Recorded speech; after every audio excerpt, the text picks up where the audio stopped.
Hey everyone, Piedmont Yaupon T here. So I'm out on the farm just checking the plants. It's been raining an okay amount lately, so I don't think I need to water them. But as I check on them, see how they're doing as they go into their first post-transplant autumn, and as we approach winter here, every once in a while I'll find a localized browning on a single branch of the Yaupon. And there's a couple things that could cause that. What I think is causing it for me is just residual transplant shock for some of the plants.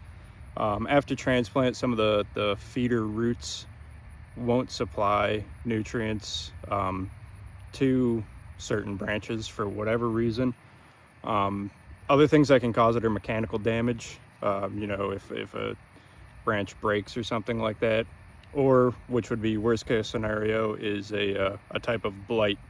It's pretty rare in Yaupon, but it can happen. I'll show you the reason I think it's just residual root shock here. So you can see on this plant, overall, generally pretty healthy, but right here we've got a branch that's kind of started to brown, and it's not really a dead branch because you can still bend it. It has some pliability to it without breaking. So the cambium in there is probably actually still looking pretty healthy.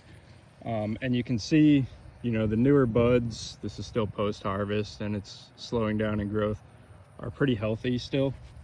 So what I'm gonna do is I'm gonna cut this back as far as I can, close to the main trunk there, and just get rid of it.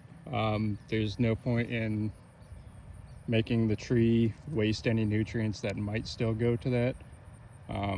And getting rid of it should keep the rest of it healthier.